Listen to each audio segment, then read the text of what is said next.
Assalamualaikum warahmatullahi wabarakatuh.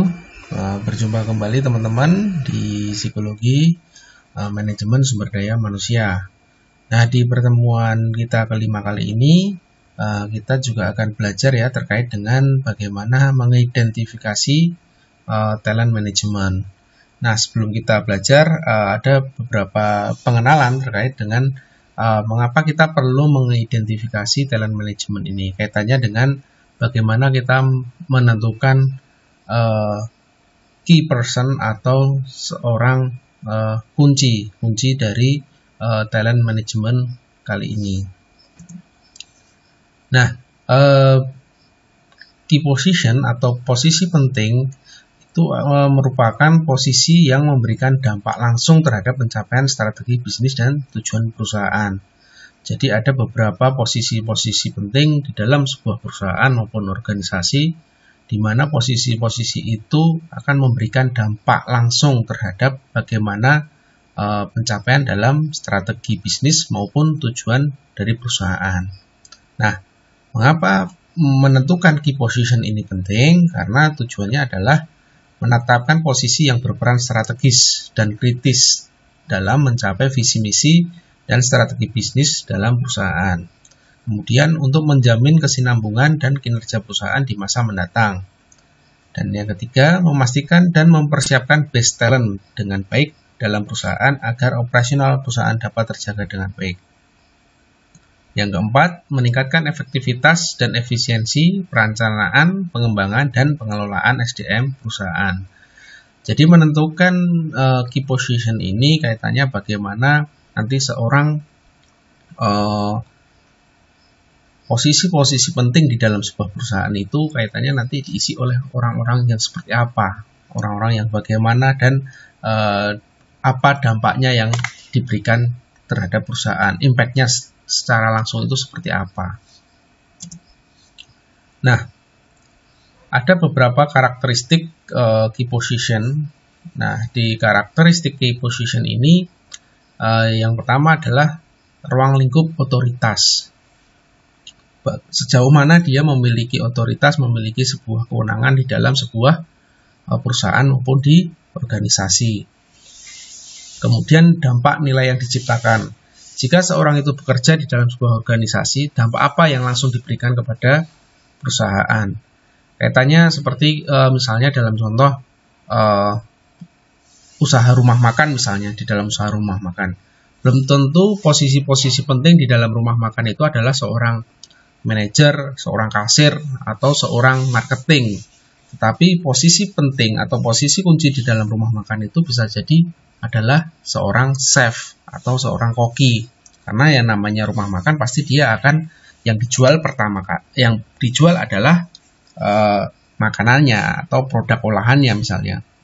Nah, posisi penting ini tidak mencakup atau tidak berhubungan dengan struktur organisasi. Artinya, di mana ruh dari perusahaan itu atau di mana inti dari perusahaan itu adalah apa yang dia kerjakan, apa yang dia ciptakan, itulah orang yang memiliki posisi penting.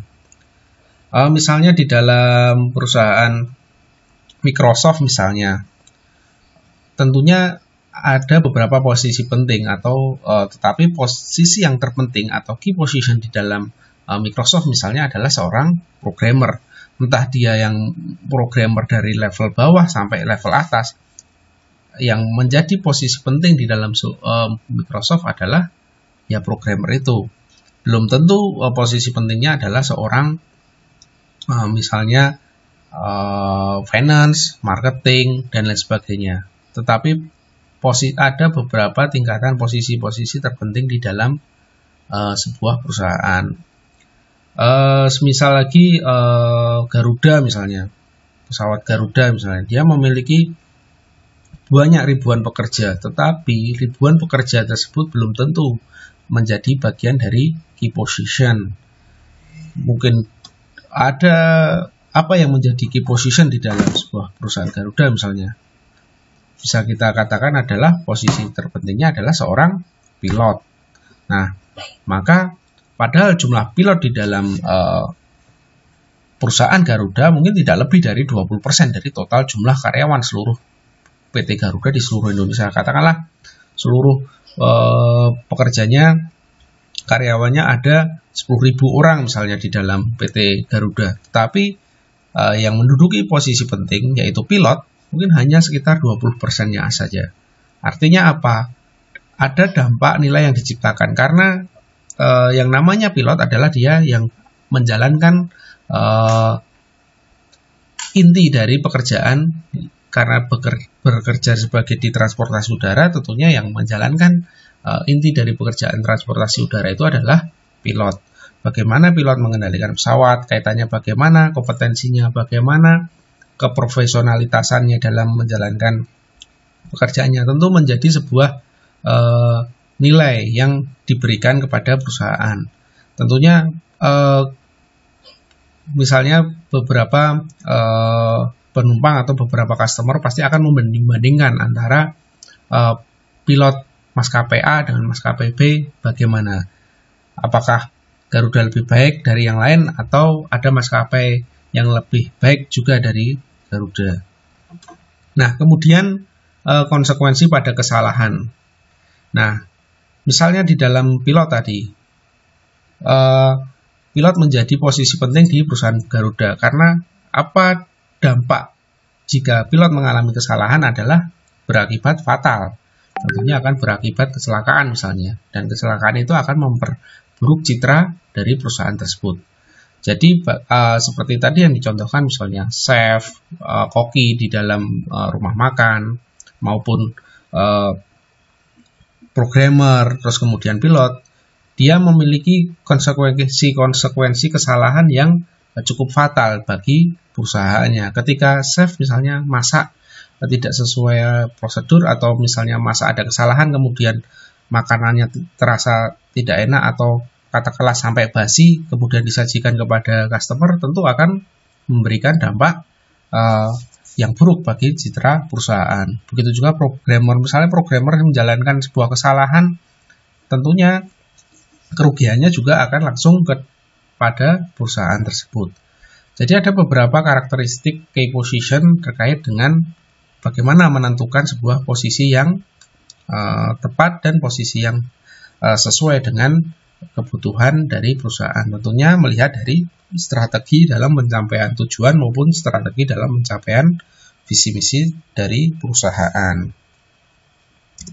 Nah, kemudian kita kali ini akan berlatih ya. Kita akan berlatih bagaimana kita mencari key position yang tepat di dalam sebuah perusahaan. Nah, jika kalian menjadi HR dalam sebuah perusahaan, posisi atau jabatan apa yang akan Anda tentukan sebagai key position tadi. Nah, kemarin teman-teman sudah menentukan perusahaan BUMN yang kalian pilih. Kemudian kalian sudah menentukan analisis SWOT-nya, sudah menentukan bagaimana strategi mencapai visi misinya. Nah, kemudian dari strategi pencapaian visi misi tersebut, kalian kira-kira menentukan 10 posisi kunci utama di dalam perusahaan tersebut. Nah, tentunya nanti kalian urutkan berdasarkan prioritas. Nah, posisi jabatan ini seperti yang saya katakan tadi, tidak melihat pada struktur jabatan. Bukan tentu seorang GM, bukan tentu seorang manajer, HRD, dan lain sebagainya itu memiliki key position. Tetapi dari pencapaian atau dari strategi dalam mencapai tujuan visi-visi tersebut apa? Kira-kira jabatan apa yang menjadi kunci untuk mengisi dalam menjalankan rencana-rencana strategi tersebut. Nah, nanti ditulis posisi dan jabatannya, nanti diurutkan berdasarkan prioritasnya.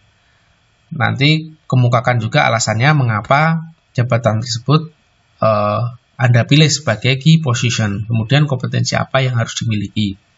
Misalnya di perusahaan Garuda tadi misalnya posisi jabatan yang paling terpenting menjadi kunci adalah pilot misalnya. Kemudian alasannya mengapa pilot. Kemudian kompetensi apa yang harus dimiliki seorang pilot. Kemudian dan seterusnya. Jadi kurang lebih Itu teman-teman nanti silahkan kalau kalian masih kekurangan informasi terkait BUMN yang kalian pilih kemarin, silahkan searching melalui media apa saja, kira-kira posisi jabatan apa aja yang ada di BUMN tersebut. Kemudian uraikan di dalam menentukan key positionnya. Oke, itu latihan kita pada perkuliahan kali ini. Semoga bisa dikerjakan sebaik-baiknya. Satu kelas saya rasa cukup satu saja. Nanti silahkan kerjakan bersama-sama. Anggaplah kalian ini menjadi tim di dalam sebuah HR. Jadi nanti silahkan berdiskusi, silahkan nanti ditentukan di dalam sebuah tabel kerja ini. Nah, nanti kalau masih ada pertanyaan bisa disampaikan melalui WA Group. Oke, itu saja sedikit pengantar dari saya. Kurang lebihnya saya mohon maaf. Selamat mengerjakan dan wassalamualaikum warahmatullahi wabarakatuh.